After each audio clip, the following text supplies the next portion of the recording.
What's up guys, Agent here with another video, and today we're going to be discussing, as the video title suggests, a couple of my suggestions to DOS concerning the changes I want to make to PvP to kind of reduce lag in Cyrodiil and possibly just the game in general.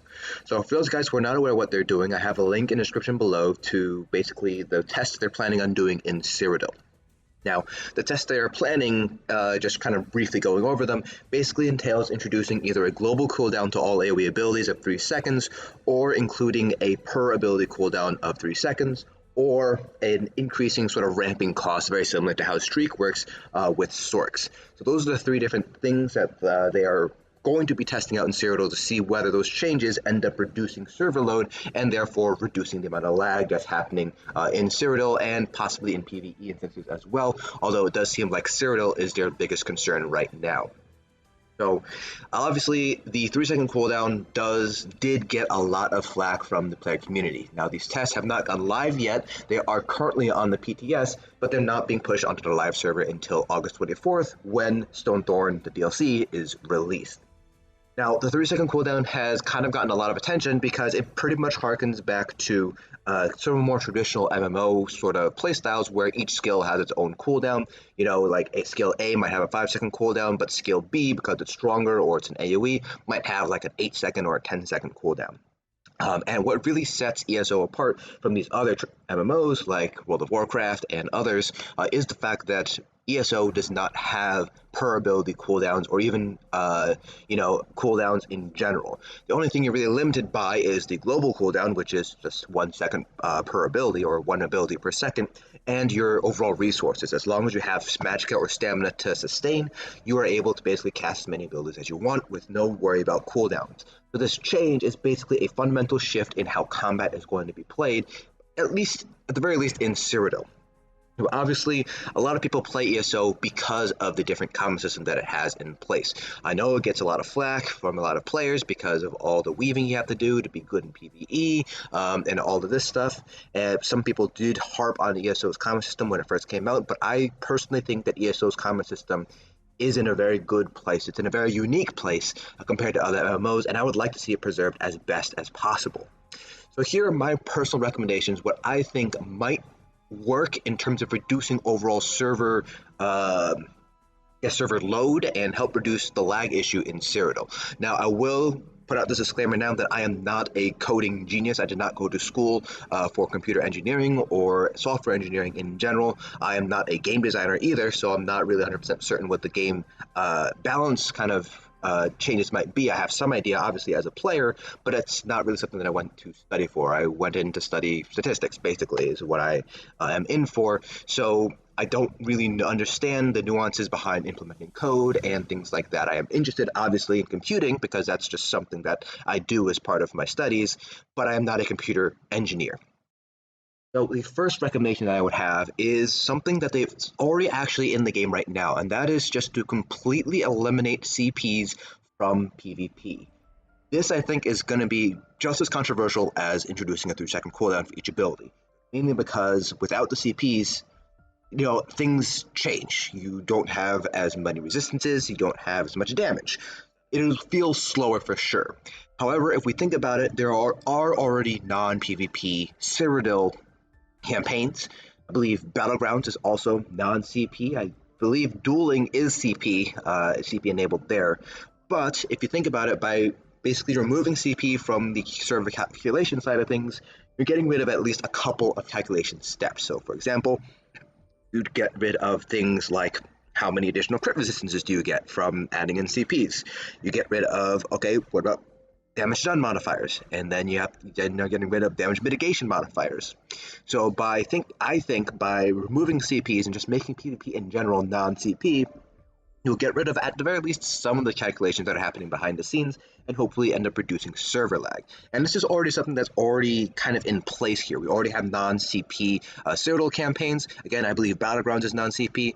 So just making PvP in general non-CP would, I think, end up reducing the server strain a little bit. Now, of course, it is obviously not going to be a very popular choice here. A lot of people like using CP because, hey, you work to get up to CP 810, but at the same time, if it means reducing server load and getting everybody a less laggy instances in Cyrodiil, I think it is a worthy sacrifice to make.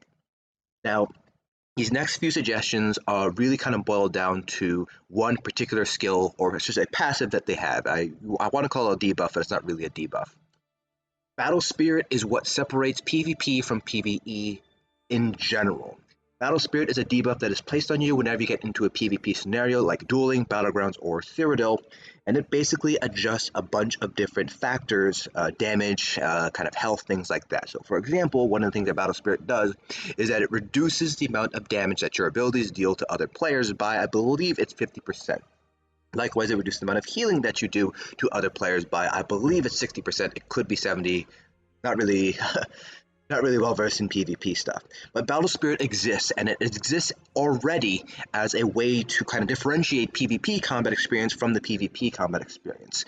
So the next recommendation that I would have is to use Battle Spirit to reduce the efficacy of AoEs. They're really focusing in on AoEs here because of how many targets that an AoE ability is able to like that.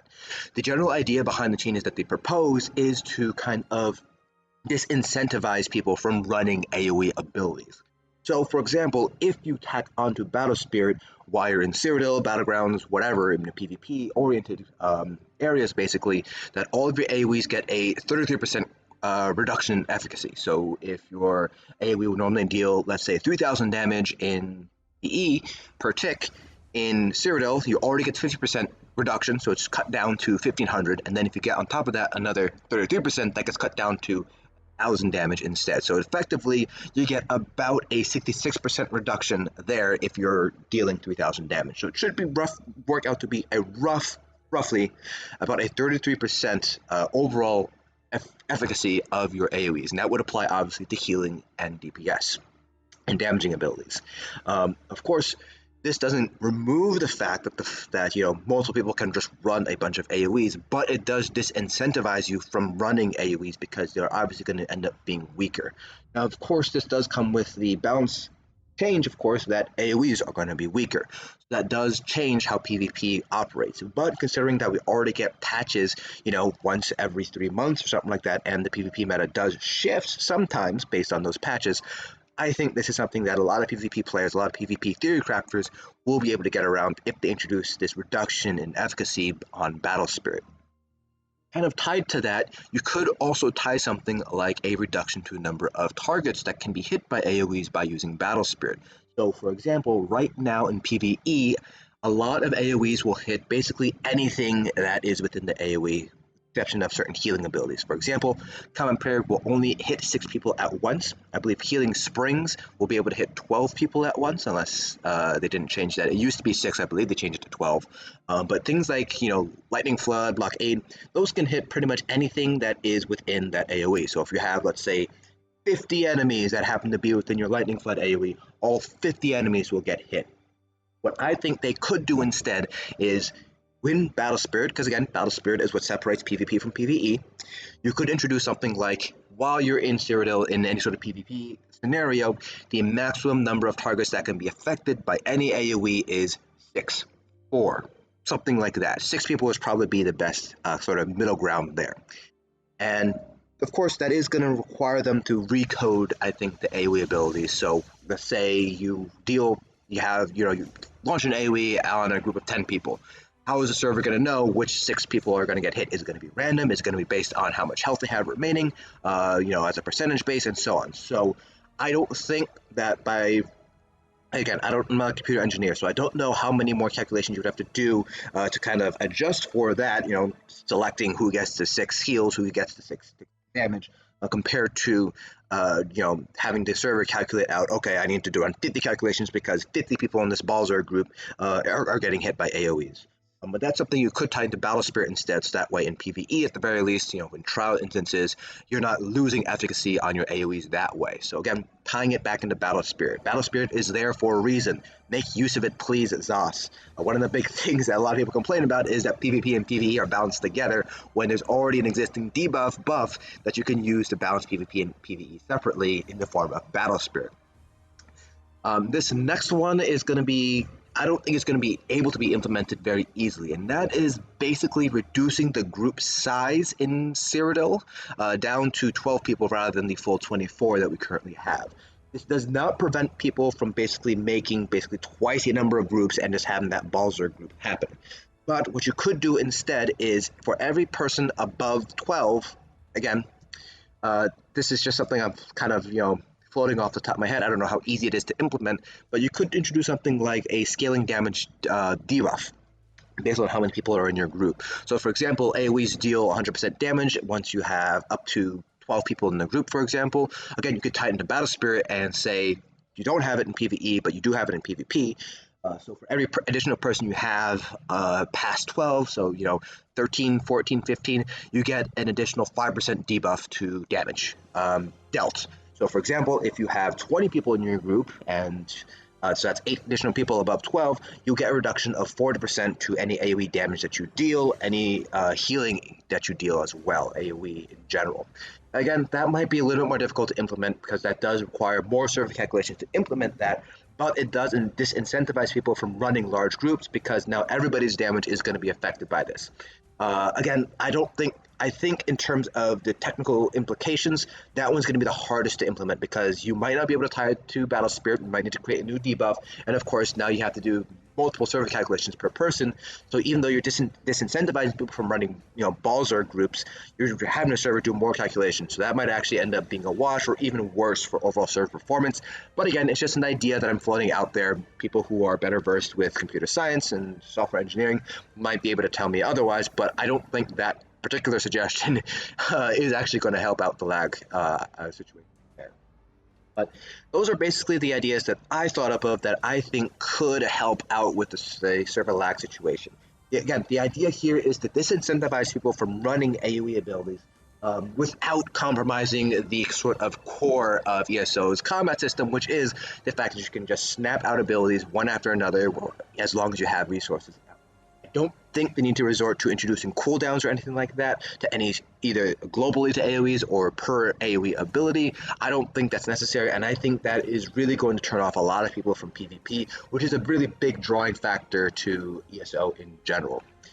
So again, just sort of like running down all these suggestions, I do think that just adding in an additional AoE debuff on Battle Spirit is probably going to be the simplest way forward. It doesn't have to be 33% like I recommended. It could be something lesser, 20%. It could be more. It could be something like another 50% debuff.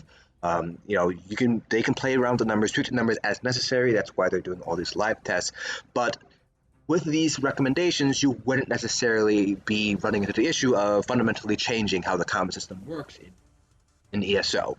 Again, I think the fact that ESO's combat system is different from other MMOs is a big part of why people get into the game in the first place, and I would hate to see people, get away from ESO, turn away from ESO because they feel like it's just basically another World of Warcraft clone in Cyrodiil.